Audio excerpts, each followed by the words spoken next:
Bienvenidos una vez más al podcast de discusiones con una antropóloga. Mi nombre es Cris Alexia, a mi lado se encuentra Jazmín, la antropóloga. Recuerden que en este podcast trataremos temas sobre antropología y cultura, explicados de una manera coloquial y un tanto reverente. Hoy tenemos el tema de historias de vida y movimientos sociales. Para eso le cedo la palabra a la antropóloga social, Jazmín Rosas. Pones en vergüenza mis letras. Te juro que iba a leer monumentos. Monumentos sociales. ¿Hay algún monumento social? Sí, ¿no? Es que un monumento es una representación arquitectónica para conmemorar algo. Entonces, ¿una pirámide? No, una pirámide. Las pirámides no son monumentos. Ok. Las pirámides, bueno, las de Egipto son tumbas. Uh-huh. Y otras son templos o centros ceremoniales. Exactamente. Entonces, no. Qué interesante pregunta. Pero bueno. Te voy a explicar el tema. Este tema es práctico para que cada quien pueda hacer su propia historia de vida. Creí que íbamos a ver migración, pero bueno. Pues es que a eso vamos, en eso vamos, en esa línea. Las historias de vida son una herramienta muy útil para las ciencias sociales. La antropología en especial se basa mucho en ellas porque, pues, uno, es más fácil que una persona te quiera decir todo sobre su vida a que una comunidad te quiera decir todo sobre su vida. Es más fácil que tú puedas crear un lazo de confianza con una persona y te cuente, no sé, la historia de sus abuelos, la historia de sus hijos. El chisme de la vecina. Exactamente, a que la vecina o varias personas quieran hacer lo mismo y también no tienes tanto tiempo. Y no haya peleas entre ellos, porque seguramente mi historia no es la misma que la de la vecina. Exactamente. Y por eso, pues las historias de vida son una técnica de investigación que pues se usa mucho. Y entra como un documento personal junto con la autobiografía y la biografía. Por si no sabes la diferencia de ambas, la autobiografía es una fuente primaria. Le dices fuentes primarias, fuentes secundarias, fuentes terciarias, ¿de dónde sacas tu información? La estoy sacando de mí mismo, entonces es primaria. Es una fuente primaria, exactamente, tú mismo la elaboras o el informante mismo la elabora. Esta persona va a hacer una autoselección del tema central y del propósito de la narración. Y además va a tener también autonomía en la selección de la secuencia de la historia que va a narrar. Y también del estilo de la narrativa, ¿no? Si lo quiere hacer, no sé, más poético, si lo quiere hacer más histórico, o sea, la misma persona decide cómo va a contar su vida. Okay. Y una biografía es una fuente secundaria, puesto que es elaborada por un investigador que además puede acceder a otras fuentes. Digamos que tú dices que naciste en 1801 y entonces el investigador va a corroborar ¿cómo se llama registro civil? Que ahí está el acta donde dice que naciste en 1801 y es como, no naciste en 1801. Naciste en 1981, que no es lo mismo. Entonces puede ver diversas fuentes para corroborar los datos o para nutrir más la historia. Y pues como el investigador es el que está haciendo la biografía, pues también va a seleccionar tanto el tema central, no sé, si se quiere basar en cómo migraste de un país a otro, pues tal vez no va a contar toda tu infancia. No le interesa. O tal vez no va a hablar de todos los amigos que conociste en tu escuela, porque lo que le interesa es tu camino de la migración, ¿no? También el propósito de la narrativa. ¿Para qué está buscando hacer la biografía? No lo sé. Quiere contar acerca de cómo creaste tu empresa, ¿no? Cómo llegaste a ser un escritor famoso.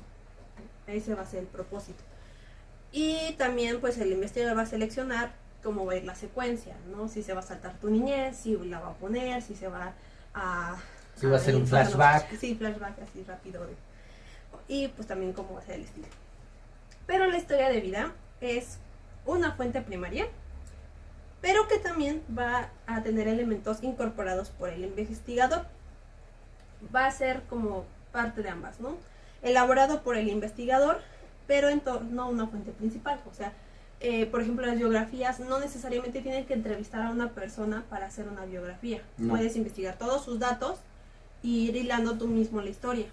O agarrar otra biografía y cambiarle 2, 3 puntos. Sí, y o sea, puedes buscar, ¿no? Incluso en internet ya hay mucha información acerca de las personas. Pero en la historia de vida no. En la historia de vida necesariamente tienes que hablar con la persona para poder hacerla. Ah, ok, ya entendí la diferencia. Y por eso, pues él sí puede tener elementos incorporados por el investigador, pero más allá de que sean para armarla completa, es como para darle sustento. Ok. No, para hilarla no, porque incluso si tú nada más me quieres contar cómo fue tu paso por la preparatoria, porque eso es lo que te interesa contar, pues eso es lo que voy a recibir. Lo que yo voy a buscar es dónde está esa preparatoria, cuándo se construyó, a lo mejor, cómo está el barrio, o sea, ese tipo de datos que van a nutrir la historia que me estás contando. Y a lo mejor hablas con mis maestros. Ajá, exactamente. Entonces termina siendo la narrativa de alguna forma de autobiográfica porque eres tú contando tu historia. Pero se lo estás contando a alguien más. Exacto. Y ese alguien más la va a escribir. Y también puede ser a través de un cuestionario, ¿no? Que le digo, oye, necesito hacerte estas preguntas para complementar o para armar bien la historia, porque muchas veces cuando contamos anécdotas y eso, pues olvidamos todo el contexto, ¿no? O sea, lo que nos interesa es lo que pasó, ¿no? Si por alguna razón quedé atrapado en un carro abajo de 1 metro de nieve, a lo mejor no te voy a contar cómo compré el carro. No o qué pasó después de eso, ¿no? Lo divertido o lo triste, no sé, es que quedé atrapado bajo 1 metro de nieve, ¿no? Y entonces lo que hace el investigador es buscar lo demás. ¿Qué carro era? No sé cómo lo compré, si me regañaron mis papás, o si el siguiente año me pasó algo parecido, o ya tuve más cuidado para evitar esas cosas. Entonces eso ya lo busca el investigador y te va a llegar a preguntar, ¿no? Oye, ¿y después de esto qué pasó? ¿El carro arrancó? Sí, ¿funciona el carro o ya lo perdimos? ¿Quién te sacó? Muy buena. Y el investigador pues va tanto a planear cómo se va a levantar la información, cómo se va a obtener, tanto como se va a presentar. También va a seleccionar el tema central y el propósito, además de la secuencia de los datos, de la presentación de los datos, ¿no? O sea, sí, tú me vas a contar todo lo que quieras, pero aún así yo tengo algo que entregar. Sí. Y se puede ir desde el lado cuantitativo, digamos, con un cuestionario, se llama cuestionario vital, en el que vas viendo diferentes dimensiones, ya sea la ritual, de vida, educativa, laboral, así datos específicos. ¿De qué fecha a qué fecha ingresaste a la secundaria? ¿De qué fecha a qué fecha empezaste tu carrera y terminaste? ¿En qué fecha te empezaste a trabajar en tu trabajo? ¿Cómo se llamaba la empresa? No sé. Es como más cuantitativa la cosa. Eso por lo general se hace para comparaciones.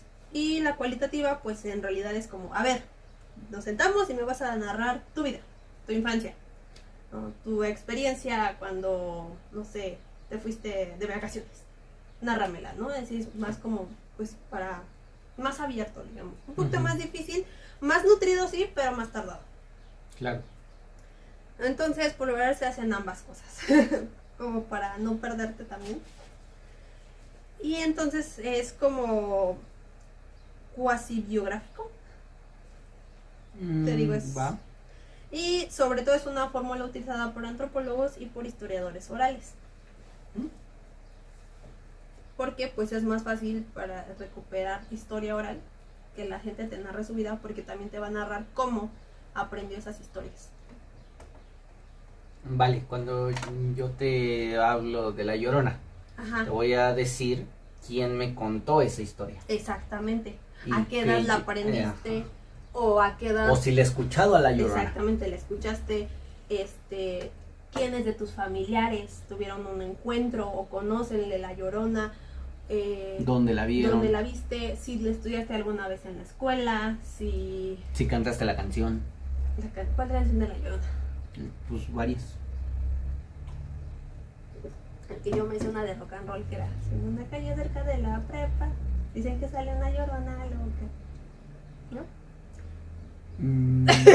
Ahorita que la cantaste me sonó, pero... Wow, que baila twist así, que baila twist también. Que si la miras todito te aloca. ¿No? Bueno, mi papá ponía rock and roll en la casa, ¿sí? creí que era más conocida. Y de las historias de vida, una de las más importantes de este género es la historia de un cimarrón. No estoy hablando del animal, estoy hablando de las personas que se escapaban, esclavos negros que se escapaban de las haciendas, de los pueblitos donde los tenían esclavizados y se iban a vivir a los montes. Por eso los acaparaban con los borregos cimarrones. Y así les llaman cimarrones, o que había como un intento de verbo de cimarronear, pero estoy segura de que no es así, pero siempre se me olvida cómo va la palabra. Esta historia, digo, es de las más importantes porque es parte, lo hicieron en la escuela cubana y recuperé información muy importante que solo unos pocos tenían de esos años de esclavitud en Cuba, porque pues no había información de ello. Obviamente nadie quería dar información de cómo fueron los años de esclavitud. Entonces la historia de vida de un cimarrón ya viejito que contó sus experiencias pues les dio mucha información. Y pues estas historias también se tienen que sustentar en notas de campo y por ejemplo la del cimarrón se les conoce como historias de rescate. Cuando tu abuelito te cuenta cómo era la época que ya nadie se acuerda y que ya la mayoría de sus conocidos de esa época ya no están.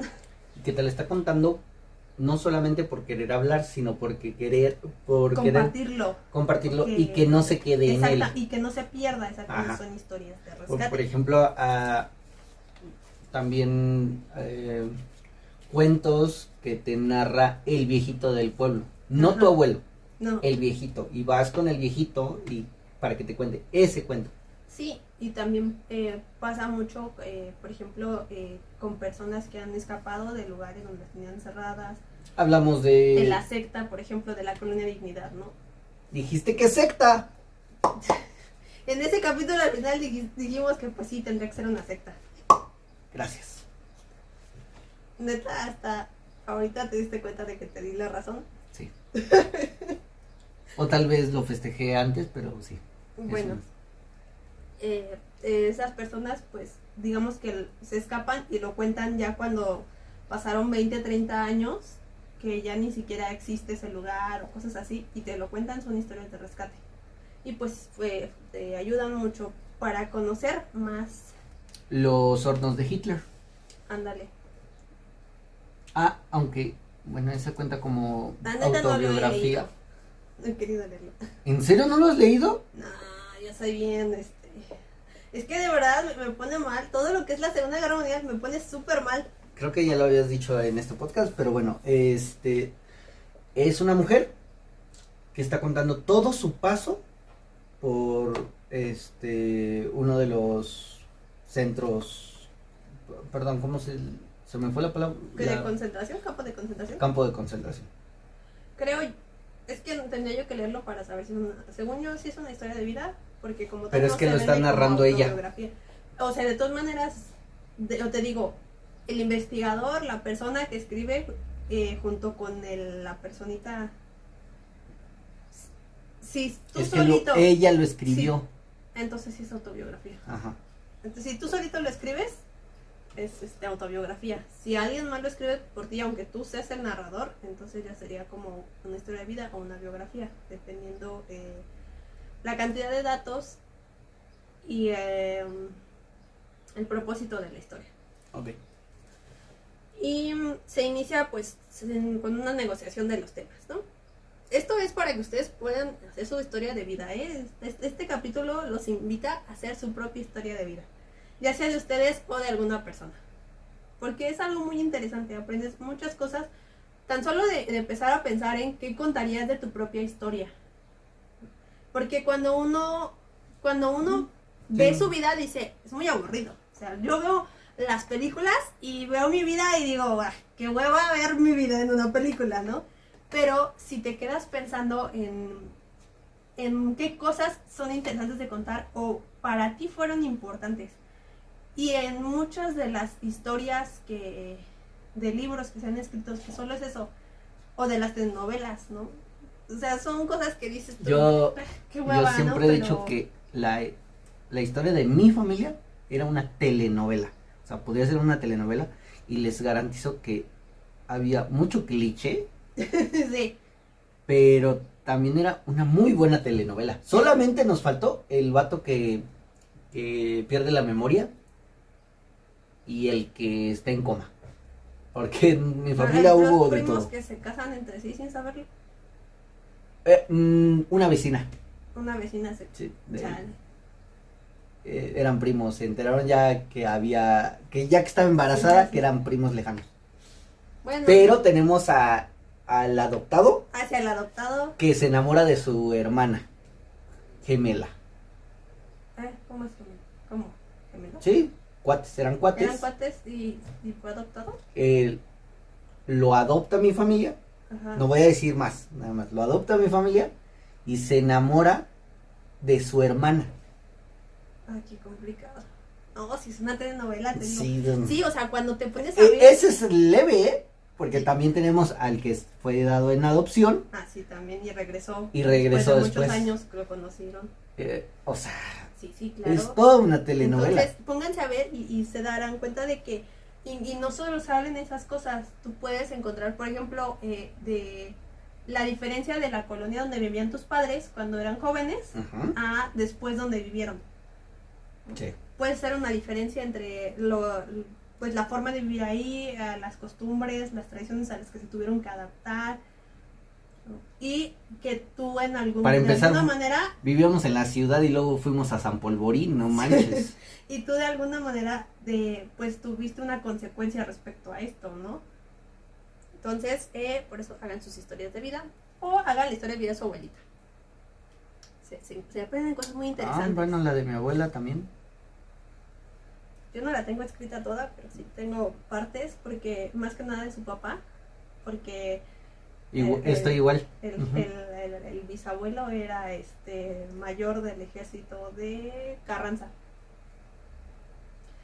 Y la bisabuela era correo del ejército de Villa. No sabemos cómo demonios terminaron juntos, pero ha de haber sido un pleito, pero bien bueno. Aparte, mi bisabuelo se casó con mi bisabuela porque creyó que tenía 19 años, porque se veía muy jovencita, y ella tenía 30, y él también tenía como 30 y tantos. No le llegó a eso histórico en cuanto a mi familia, que yo me acuerde. Bueno, sí hay otro, o sea, mi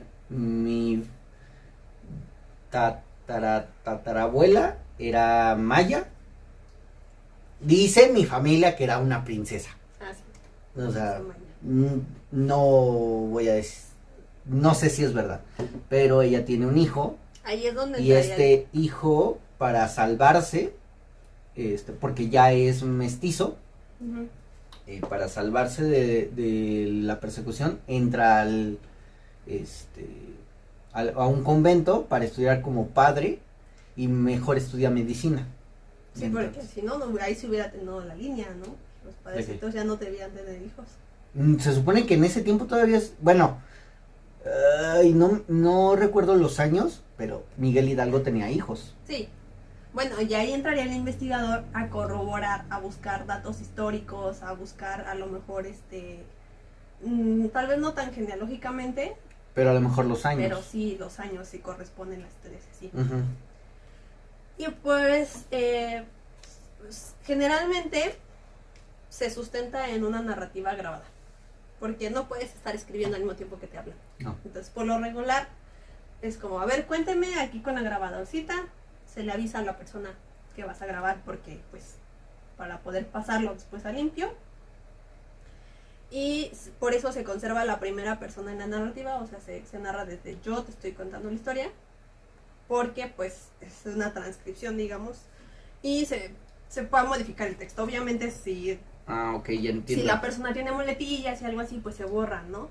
Que, por ejemplo, aquí en México dicen mucho y se traban y de hecho seguramente a nosotros también se nos sale. Entonces en ese se va a modificar el texto, pero... O en Morelos el sí pues. Sí pues. Ah, sí, eso pues. Sí se me sale a mí, ¿verdad? Perdón. Sí pues. Es que en Guerrero y en Morelos se dice sí pues, no sé por qué. Pero en la Sierra de Guerrero... Bueno, y no pues también. En la parte más alta de Guerrero se dice sí pues, nada más. Pues. Mi abuelito era de ahí, yo lo digo mucho y no me había dado cuenta. Incluso cuando empecé a grabar los videos fue cuando me di cuenta que lo digo mucho. A mí como que ya no lo detecto. Sí, supongo Antes sí. Te acostumbraste a Pero escucharme. tengo muchos amigos de Morelos y a ellos sí les hacemos mucha burla con el sí pues. Inclusive a algunos cuando tuvieron que emigrar a la ciudad, les dijimos no digas sí pues, y menos tantas veces, porque se dan cuenta que no eres de la ciudad y te pueden tratar un poco mal, por no decir no, y a mí me robarte. pasó, o sea, para mí era súper normal. Ya cuando voy a Morelos, hablo con gente de allá, todo tranquilo, y regreso y me doy cuenta de que no es normal. No. Como aquí hablan, ¿por qué no hablan así todos? Te digo, ese tipo de cosas que no te das cuenta y solamente cuando te pones a pensar en tu propia vida o en la vida de alguien, y por eso es tan importante, porque puedes encontrar cosas lingüísticas, cosas locales, tradiciones raras, pero que de alguna manera pues sustentan una comunidad, sustentan una familia. Iba a recomendar en la cultura. Un documental que vimos, pero se me olvidó el nombre, de los dos hablantes de un dialecto, que eran los dos últimos hablantes. Sí, era un dialecto, creo que por ahí de Chiapas, ¿no? O Oaxaca. No, es Oaxaca. Y eran los dos últimos hablantes de este dialecto y no se llevaban bien, habían sido amigos y se pelearon. Y entonces la historia va de que quieren rescatar este dialecto y la única forma es que ellos hablen entre sí. Bueno, no, la única y forma. los graben. O sea, porque claro. sí se puede, pero es mejor cuando tienes a más personas hablando. Sí, Ay, no, siempre me el nombre de esa película. Es documental. Bueno. No, la película. Bueno, película documental. No sé cuál es la terminología ahí. No sé mucho de eso. Porque sí le metieron acá misticismo y todo. Y no estuvo mal porque le metieron el misticismo de la zona. Exacto. Sí, y ese me gustó. Está muy buena. Espero pronto decirles el nombre. Creo que la vimos en un en la Cineteca Nacional. Ajá. Pero me quedé pensando en eso. Ya no sé dónde iba. Por eso luego no me gusta interrumpir. Sí, ya sé. Bueno, la idea de cómo se hace para que lo anoten, de cómo tienen que hacerlo. Se hace una recopilación del material. Ajá, que sería la grabación. La grabación, la historia, le cuenta. Y se hace la transcripción o vas inscribiendo en ese momento del material. Luego vas a tener que hacerle ajustes y porque tienes que hacer varias entrevistas, ¿no? Por ejemplo, oye, es que me contaste que este año llegaste a vivir a esta colonia, pero no me dijiste después de esa colonia a qué año te mudaste a la que sigue o en qué año cambiaste de estado. Después ya nada me dijiste que vivías en el otro. ¿En qué año pasó eso, no? ¿O qué pasó en ese intermedio? Bueno. Y por eso se hace pues ajustes y otras entrevistas. Y luego pues se hace una sistematización del material, ver que cuadren las fechas, ver qué datos te faltan. Porque cada vez que ya estás transcribiendo te das cuenta que no hiciste las preguntas importantes. Sí, siempre te pasa. Siempre es como, me falta preguntar. Me falta preguntar esto. Y siempre te va a faltar preguntar. A menos que sea te toque la tía chismosa que habla hasta por los codos. Ahí sí creo que te va a sobrar algo, pero pues, jamás me ha tocado. Es que sí conozco mujeres así. Digo mujeres, yo solo he conocido mujeres así. Estoy seguro que hay un hombre que también habla hasta por los codos. Yo solo he conocido mujeres que si de plano sales, si esta mujer escribiera un libro, cada vez que dice así mágicamente escribe un libro, creo que armaría una enciclopedia de datos. Es wow, ¿cómo es que cabe tanta información en una persona y cómo es que puede hablar tan rápido y tanto tiempo sin detenerse? Y luego haces un análisis del material y haces la redacción final. En esto se puede repetir el ciclo indefinidamente hasta que estés conforme, hasta que te canses o hasta que tu editor te diga sí, like. Hasta que diga el maestro tienes que entregar ya para mañana. Entonces ya bueno, está bien, pero puedes seguir y seguir y seguir y seguir. Por eso por lo regular las biografías terminan siendo hasta sacándose cuando las personas siguen con vida. terminan sacándose como una biografía cada 10 años, ¿no? Claro, y en 10 años puedes escribir otro libro completamente diferente. O puedes decir, ay, me acabo de acordar de esto, o ya chequé esta cosa, ¿no? Y dices, es que vi que tal compañía quebró y yo trabajé para esa compañía un mes en esta fecha y no me había acordado y cosas así, ¿no? Entonces, por eso siempre se puede reajustar. ¿Y cuándo son más útiles estas historias de vida? Cuando vamos a rescatar información de la presencia de grupos minoritarios, ya sea etnias, ya sea, por ejemplo, población negra, que fue esclavos, indígenas, no sé, mujeres maltratadas, o mujeres en una población donde no contaban a las mujeres, víctimas de algún desastre, de alguna guerra, cosas así, que terminaron siendo marginalizados, no escuchados, invisibilizados. Entonces una persona que nos cuente su historia de cómo vivió todo eso, pues va a ayudar mucho a rescatar pues mucha información y a visibilizar lo que pasó. También sirve mucho para documentar una perspectiva subalterna, o sea, yo tengo toda la información de este momento, de este lugar, desde lo que yo encontré, pero a lo mejor una persona que lo vivió, que estuvo ahí mientras pasaban las cosas, me puede comentar cosas desde otro punto de vista, ¿no? Es como si, no sé, tuvieras a 3 personas de Titanic, de la clase baja, clase media y clase alta, ¿no? Cómo vivieron cada uno los 3 este suceso. ¿Pasó en la película?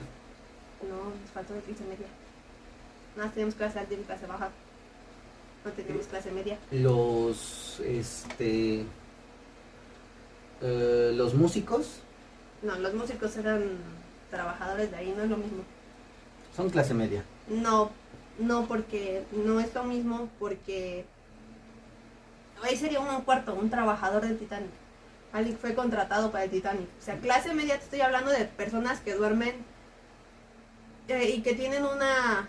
Es que eso de las clases no solamente va en el boleto del barco, sino en tu clase social fuera del barco. Vale. Por eso es una diferencia.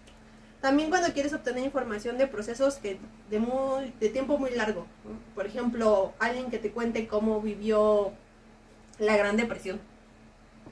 No fue un mes, no fue un año, ¿no?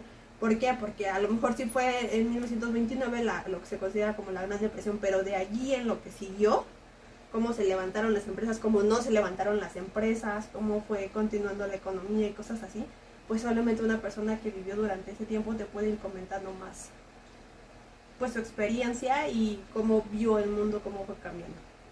Y también para poder generar hipótesis más informadas sobre procesos o sucesos, ¿no? ¿Cómo fue la proletarización? Pues una persona que vivió justo esta etapa de la vida, del tiempo en el que empezaron a verse esta diferencia entre burgueses y proletarios, nos puede decir, pero se dirá, basándome en esto, yo creo que, porque me estoy basando en lo que él vivió. Y también para que podamos mostrar relaciones concretas entre varias esferas, digamos, de la vida, o sea, que cómo la educación afectó o cómo el proceso de alfabetización del país afectó a los negocios en México. Pues una persona que, no sé, el primer hijo que logró ir a la universidad, te puede decir muchas cosas al respecto. ¿Y cuándo no son útiles? Cuando pretendemos que una sola narrativa hable por todo el grupo. O sea, tu experiencia no va a decir la de toda tu familia. Bien, me late. También cuando manipulamos la historia de una persona para que se ajuste a los cambios históricos y se minimizan las particulares personales. Como solo me interesa que tu historia me narre la revolución, ¿no? Dices, bueno, pero es que realmente yo ni siquiera estaba peleando. No, pero tú estabas ahí. Ok, ya. Yo no estaba a favor, no, solo me interesa la historia. Estaba mi abuelito, sí, o mi papá, pero pues yo estaba en mi casa. Ajá. O yo ni siquiera estaba enterado de qué estaba pasando, ¿no? Por ejemplo, le pasó a mi tía bisabuela. O sea, ella vivió la revolución desde otro punto muy diferente.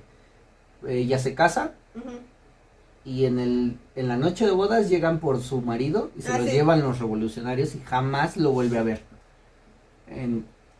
Y es una historia de la revolución que no tiene nada que ver con la guerra. ¿Sí?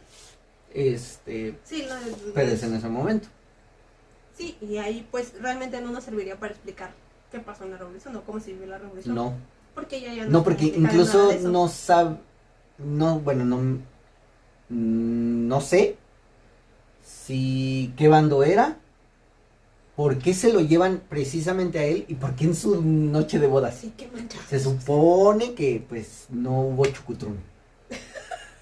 ¿Qué es esa palabra? Pues no más. Relaciones en la cama. Pobre de tu tía. Sí. Pero bueno, también cuando es una, porque las infancias no son muy tomadas en cuenta, porque pues el narrador no tiene total conciencia de los hechos. O sea, Claro. no te sirve de nada que alguien que nació en 1945 te narre la Segunda Guerra Mundial. En ese año se acabó. O sea, no, ya le tocó lo demás, ¿no? De ver la reconstrucción, ver todo, la Guerra Fría y eso, pero no la Segunda Guerra. No. Y también nos sirven cuando le pretendes decir que pues esta información es totalmente verdadera, cuando pues en realidad cada historia pues siempre es una interpretación de la verdad, ¿no? O sea, no es la verdad absoluta. ¿Y por qué necesitamos historias de vida para estudiar la migración? Ahora sí, el punto. Bueno, la migración es un movimiento social. Vamos a definir movimiento social. Cuando se mueve la sociedad. Dícese de No. cuando se mueve la sociedad. No. Bueno, Le vas a dar muchas vueltas, pero va a ser eso. Ajá. Este tema de historia de vida fue una clase que yo tomé. No me acuerdo cómo se llama el maestro. Bueno, estoy pensando en que no me acuerdo cuál maestro fue. Pero fue una clase que tomé. Y lo demás lo sacamos de historias de vida y movimientos sociales, propuesta para el uso de la técnica. De 3 tipitos, y uno tiene un nombre muy chistoso, bueno, un apellido muy chistoso, que no sé si es su apellido realmente, pero se llama Saltalamochis. Y se llama Homero aparte, entonces. Homero Saltalamochis. Sí. Wow. No sé. Y el otro se llama Héctor Colón. Vale. No estuvo muy bien parado en la repartición de nombres. No. El otro es Javier Rodríguez, ese sí está más normal. Pero bueno, entonces vamos a definir movimiento social, porque si tú llegas y haces eso en un trabajo de ciencias sociales, te van a mandar por un cuerno. Como una configuración social limitada constituida en torno a una lucha por determinada reestructuración del poder. Cuando se mueve la sociedad. Que Ajá. no. Bueno, decimos configuración social a la aparición de un cierto tipo de interrelaciones en un conjunto de individuos más o menos amplio. Ujú. Que no necesariamente tienen que conocerse personalmente y ser mutuos amigos. Digamos que si todos en una colonia deciden votar por que se pongan cámaras de seguridad en las calles, no necesariamente todos los vecinos tienen que llevarse bien. No. Entonces ahí ya hay un cierto tipo de O interrelaciones que se tienen que realizar para que todos se pongan de acuerdo para un fin común. Y pues es limitada porque solamente va a ser una parte que va a desarrollar como cierto tipo de identidad propia, van a ser los vecinos de la colonia, ¿no? Sin embargo, estos siempre van a estar dentro de una mayor. Por ejemplo, todos van a ser mexicanos, ¿no? Todos están dentro del país, todos están dentro del estado, de la ciudad, no lo sé. Pero pues por eso va a ser limitada. Y te digo que se hace como una identidad colectiva, como estás dentro de, o estás organizándote de alguna manera. No necesariamente tiene que estar súper organizado, pero sí en cuanto empiezan a hacer este tipo de relaciones, pues se crea como una identidad de que todos seguimos la misma meta, tenemos el mismo propósito. Y por eso el individuo va a cambiar sus pautas de conducta y las consecuencias de ello. Ahora, si nos trasladamos a los migrantes, si muchos migrantes se encuentran todos en la parada del tren de la bestia que sale en Chiapas, no necesariamente todos ellos se conocen. No. Ni siquiera hablan el mismo idioma. No. Pues yo no he sabido que haya brasileños. Seguramente. Seguramente, pero bueno. Podrían hablar un dialecto. La verdad es sí, que cierto, la verdad es que la mayoría de los que conocemos o de los que hemos escuchado, pues, sí hablan español, pero podrían también hablar un dialecto y nosotros no sabemos. Sí, buen punto, de hecho.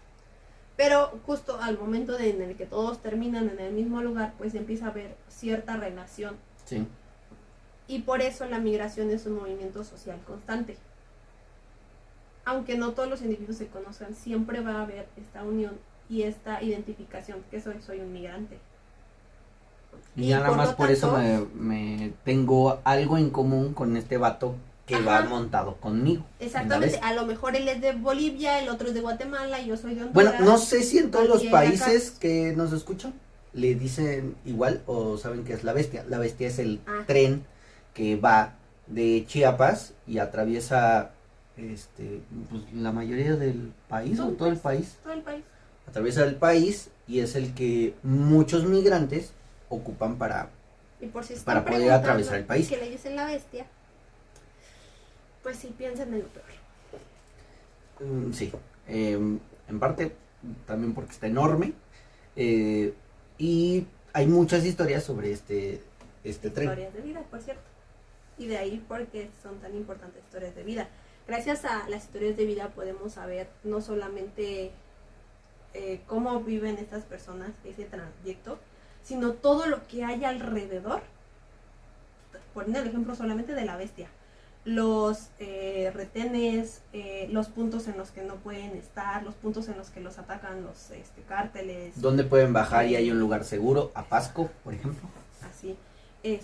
Los albergues donde los reciben, donde nada más, por ejemplo, les dan agua porque pasa el tren, digamos, rápido. Y hay un lugar en Veracruz donde hay un montón de señoras que hacen avientan bolsitas de comida, agua. Con un lonche. No me acuerdo qué más le ponen ahí. Creo que un mini botequín o algo así, unas cosas, y entonces nada más le hacen así los van aventando o nada más tiran las manos porque vienen los migrantes agarrados, amarrados ya al vagón. ¿Alguien les dijo? Ajá, y entonces ven que están o nada más ven y entonces como se estiran y entonces rápido arrebatan pues el lonche porque el tren no se detiene y entonces ya con eso. Solo para que vean qué tipo de hospitalidad hay en México, hay mucha o sea, gente al vato no lo conoces, posiblemente jamás ni la cara le vas a ver, no te dijo porque hola, pasa te dijo súper gracias rápido, porque pasa nada. rápido el tren Y una señora porque se le antoja y porque no tiene tanto dinero. Sí, no son ricos. No son ricos, son gente de por ahí. Que se organizó, que empezó a ver que había muchos migrantes y dijo, hay que ayudarlos de alguna manera. Pero en ese poblado me encanta porque la bestia ni siquiera se para. Solamente pasa, los migrantes estiran la mano o cachan las cosas. Yo recuerdo una escena donde la señora le está haciendo así a la bolsa. Trae adentro un frutzi y un sándwich. A lo mejor una coca, no, quién sabe. Sí. La hace así y se las avienta, ¡pum! Ella no sabe a quién le cayó. Exactamente, nada más. Pero el migrante ya lleva algo para el camino. Somos bien lindos. Y pues, a veces. Lo que sí es que los movimientos sociales siempre están determinados por las condiciones. O sea, si las condiciones cambian, pues seguramente las acciones de los individuos van a cambiar. Y las condiciones pues nos importan mucho, digamos el contexto donde se forman porque pues han afectado al propio ser de los individuos que van a hacer que se muevan. O sea, si en mi colonia no hay agua, yo ya me siento mal por eso, no me puedo bañar, no puedo preparar mi comida, lavar mis cosas, entonces ya me enojé, ya quiero hacer algo para que haya agua en mi colonia. Si vuelve de repente el agua en la colonia, pues yo no voy a hacer nada. Ya no me pongo de acuerdo con nadie hasta que vuelva a ver la condición o hasta que otra condición me haga querer moverme. Y por eso las historias de vida nos van a ayudar mucho cuando nos preguntamos cómo se forman estos movimientos. Cuando un montón de personas deciden poner un albergue para migrantes, es como, ¿por qué? ¿Qué vio esta persona? A lo mejor esta persona un chorro de migrantes decidió un día que ese migrante que estaba pidiendo dinero en las calles se quedara a dormir en su casa, o lo llevó a cenar o lo llevó a desayunar, le regaló algo de ropa y entonces de ahí se dio cuenta de que le gustó ayudar o de que había más necesidad y poco a poco empezó a llamar a otros o fue una iglesia, no lo sé, algo lo movió para que de repente pues muchas personas se organizaran para poner un albergue y entonces alguien después les dice a los migrantes que pueden llegar ahí. Ujú. Ya se hizo Hay- todo un movimiento entre muchas personas que no se conocen. Hay códigos Ujú. para los migrantes. Sí, y por lo regular se está buscando un beneficio. Cuando hay un movimiento social se busca un beneficio, ya sea simbólico, ya sea material, ya sea económico, ya sea sentimental, pero las personas nos movemos así, es natural, ¿no? Justo es desde la base de la supervivencia, ¿no? Siempre voy a estar buscando algo que me ayude para vivir al siguiente día, siempre voy a estar buscando un beneficio, no necesariamente tiene que ser un beneficio material, te digo, puede ser sentimental, el simple hecho de decir, ya ayudé a que esta persona comiera el día de hoy, tuviera agua, no sé, tuviera una cama donde dormir y con eso ya me sentí bien, es un beneficio para mí y es un beneficio para esa persona. Y por eso dice Gramsci, que es un antropólogo muy famoso, que el hombre siempre es un hombre en masa, el cual va a definir su identidad en el interior de un grupo. O sea, tú eres tú porque te comparas con los demás. De alguna manera necesitamos un espejo para saber quiénes somos. Y a veces el espejo son nosotros. Y también, gracias a nosotros, vamos a poder internalizar positivamente, o sea, sumando ciertos valores y pautas de conducta junto con las sanciones y recompensas que esto implique. Por eso los individuos siempre van a estar participando previamente en una red de instituciones que posteriormente, gracias a un movimiento social, se va a reestructurar. Siempre va a haber una reestructuración, no sé, a lo mejor que todos las personitas que iban a visitar el mismo parque se organizaron para poner botes de basura específicamente para lo que hacen los perros, ¿no? Ya había una red ahí que tal vez algunos se conocían, algunos habían visto en el parque, vivían enfrente del parque y no les gustaba ver por ahí mierditas tiradas, ¿no? Ya había una red específica, pero se reestructuró y ahora se creó otra organización que puso botes de basura específicos, ¿no? Y esto, te digo, se puede ver justo en las rutas de migración que se hacen, ¿no? Ya existían esas paradas de la bestia. Sí. Ya existía gente viviendo alrededor de Por ejemplo, la de Apasco es porque la bestia para ahí. Exactamente. No sé si es el cambio de maquinista, pero llega a pasar 24 horas ahí. Es el cambio de vía. Ah, ok. Es el cambio de vía, por eso hacen la parada. Ajá. Pero, o sea, son 24 horas, no solamente es una vía, Sí. sino hacen varias cosas. En ocasiones No es son solo 24 una horas. vía, son varios caminos que Ajá. hace para cruzar. Son dos principales que hace para cruzar por eso algunos pasan por el Estado de México y otros se van por Veracruz, porque son dos principales caminos, pero en sí ese tren se conecta a varios puntos y, o sea, sí llega uno directamente hacia el norte, pero pues a lo mejor no te tocó el tren que va hacia el norte, si te tocó el tren que se desvía hacia, no sé hacia dónde se desvía, pero se desvía, entonces tienes que cambiar de tren para tomar el tren que va hacia el norte, y creo que eso es Y lo si que hacen. no eres de este país y no estás entendiendo por qué rayos van colgados, es porque Es un tren de carga. Es un tren de carga, no es de pasajeros. No pagaron su boleto, simplemente se treparon y en algún momento los bajan, en algún De hecho momento pueden les buscar piden dinero, videos en YouTube, eso sí hay videos de la bestia en México. les pueden pedir dinero para que no los bajen o simplemente los pueden asaltar. O sea, es un trayecto muy difícil, que a lo mejor un día hacemos un reportaje o algo por el estilo. Puede ser, por ejemplo, en Apasco. A mí me gustaría montarme a la bestia desde Chiapas y ¿Qué grabar crees el que sí lo han hecho? Hay varios investigadores que sí lo han hecho, pero justo por el riesgo que implica, no se recomienda y no hay como ninguna institución que te quiera avalar, No. porque es ponerse en mucho riesgo. O sea, es más fácil que Imagínate, si es vayas para a los mexicanos, es un riesgo. Para las personas de Centroamérica, es un horror. Así que Solo que nada más hay la pregunta de cómo viven en sus países que deciden correr ese riesgo. sí. La neta, por si se preguntaba o si por el viaje. Gente loca, pues sí, pero pues si vives en tu país y está peor que este viaje que estás haciendo, pues la neta comprendo. Y bueno, en Que muchas personas ni siquiera saben a lo que se están enfrentando. O sea, Sí. piensan que van a ir caminando y que todo va a ser miel sobre hojuelas. O más tranquilo, ¿no? La cosa, no se dan cuenta de toda la red de personas que tienen que enfrentar. Nosotros ayudamos a un salvadoreño a cruzar, no sé por qué. ¿Al que le enseñaste que era mexicano? Al que le enseñamos a ser mexicano, porque si te agarran en la frontera y dicen que dices que eres mexicano, pues nada más te retachan así como... ¡pap, pap! Aquí a Monterrey. Sí, no, a Tijuana. Ah, ok. Tijuana, Ciudad Juárez y no me acuerdo cuál es la otra. Está en...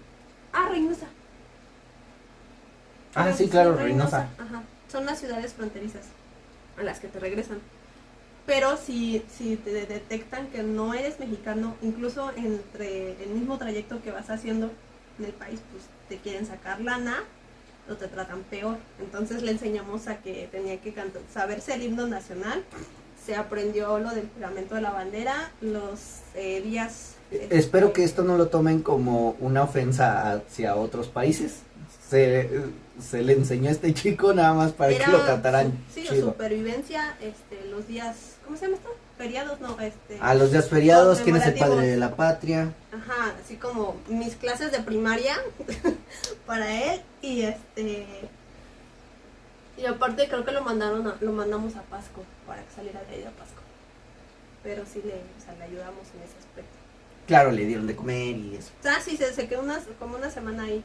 Sí, claro, para enseñarle todo eso. Se quedó, porque... Lo que nosotros vimos en 6 años de primaria lo tenía que ver en una semana. ¿Se lo aprendió?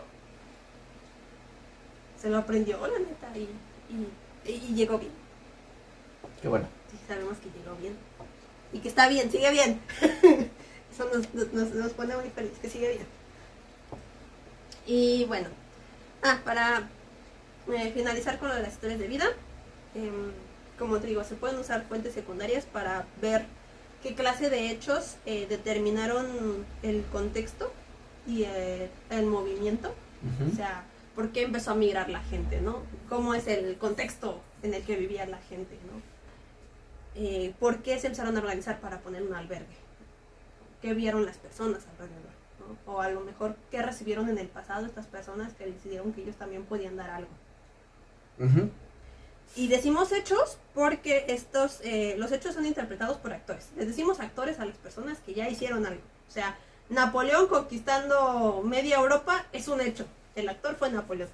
Diferencia de basarnos en los discursos y en las acciones que van a tener las personas, porque tus discursos, lo que tú digas o lo que tú hagas ahorita, pues a lo mejor tiene una interpretación para mí, pero va a tener una interpretación diferente para ti, o va a tener más de un sentido. Que tú quieras comprar un carro no solamente es independencia, no solamente es movimiento, tal vez también quieres demostrar que eres pudiente, no sé. Capricho. Exactamente. Entonces yo me voy a basar en el hecho que tú como actor hiciste comprar un carro, punto. Ya de ahí para agregarle yo de fuentes secundarias, desde ahí de lo que tú me quieras contar de lo que significó comprar un carro, bueno, eso va a ser parte de tu historia de vida, pero lo que yo puedo agregar solamente son hechos como investigador. Y pues también gracias a las historias de vida puedes hacer como un mapa de alguna manera de las instituciones en las que pues se fue forjando el movimiento, ¿no? ¿Qué había alrededor? ¿Qué hay alrededor de la bestia?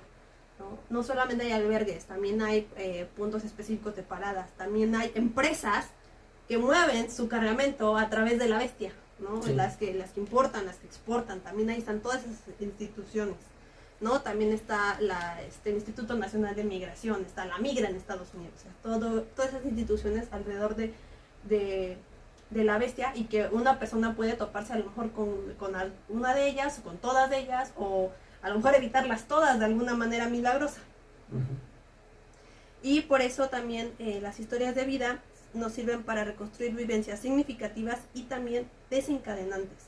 Desencadenantes, por ejemplo, el atentado contra el archiduque, siempre olvido su nombre, que desencadenó la Segunda Guerra Mundial. Okay, uh-huh. Sí, ya había un contexto histórico, pero... Más bien el pretexto. Exactamente, el pretexto, lo que desencadenó el movimiento de la guerra fue... Este cuate. Bueno, este cuate no. Que acabaron con ese cuate. Y pues aquí también en esto podemos encontrar pues la solidaridad. Cuando lees una historia de vida, pues sí, creas mucha empatía y te abre los ojos, ¿no? A ver más allá y a darte cuenta de que muchas cosas de las que tú pensabas, pues no eran así, o puede haber otro punto de vista. Y también pues nos puede llevar a la autocrítica y al análisis, ya sea de nosotros mismos si decidimos hacer nuestra historia de vida, o de la situación de otras personas. Incluso las mismas personas cuando van narrando sus vidas con el investigador dicen, no me había dado cuenta de esto. O que era tan importante o tan raro. Ajá, o ya me di ya me di cuenta de que aquí no hice bien estas cosas, ya me arrepiento, o al contrario, ¿no? Me enorgullezco de haber actuado así en ese momento, ¿no? Ahí hay una autocrítica en el momento de narrar y pues sirven también mucho para el análisis. Ok. Y este sería el tema de hoy. ¡Tarán! Me gustó, sobre todo obviamente la parte de los migrantes y creo que es... Sí, es muy técnico, pero es necesario porque pues es que cómo te acercas a conocer una situación tan difícil. O sea, no puedes solamente ir a hacer una encuesta. No. ¿Cómo de verdad sabes cómo viven, cómo duermen, lo que sufren, lo que pasan, lo que tuvieron que pagar, lo que tuvieron que aprender, lo que tuvieron que dejar, hablando con la gente? ¿Y por qué es importante? Porque pues hay millones de migrantes todos los años. O sea, no es, incluso, no es algo que esté lejos de nosotros. Nuestro familiar puede ser un migrante. Lo vimos, todos somos migrantes. Todos somos migrantes, exactamente, entonces. Por eso quería traer este tema. Bueno, se me olvidó algo que les iba a traer, pero lo veremos en la próxima. ¿Ibas a traer algo? Sí, una monografía. Ah, pero... Sí, cierto, ya me acuerdo. Está bien. Pero, la dejamos para la próxima. Hubiera estado muy buena para este tema, pero bueno, sobre todo por lo del cimarrón. Sí, creo que es un tema bastante amplio. Sí, nos da para mucho. Pero seguramente vas a encontrar tú una forma de hilarlo con algo más. ¿Sale? Por ejemplo, ahorita fue con historias de vida. Ah, sí, claro. O sea, sí, hay muchas formas de hablar de la migración. Pero bueno, cuídense, les mandamos un beso, síganos en nuestras redes. Recuerden que en la descripción del canal está los links. Sí, vayan directo a los links porque Patreon no me quiere. Chequen su Patreon, está como Historias Maravillosas. A veces que alguien quiere hacerse mecenas, me pondré en el mapa de Patreon, ¿no? Sería Para genial. que aparezca en el buscador. Cuídense mucho. Si se quejan del precio, es la tarifa mínima que puedes poner ahí de Patreon. O sea, yo no decido específicamente cuánto es el mínimo. Patreon me dice, no puedes poner menos de esto, así que ese es el precio de Patreon. Pero hay cosas gratis. Les mandamos un beso.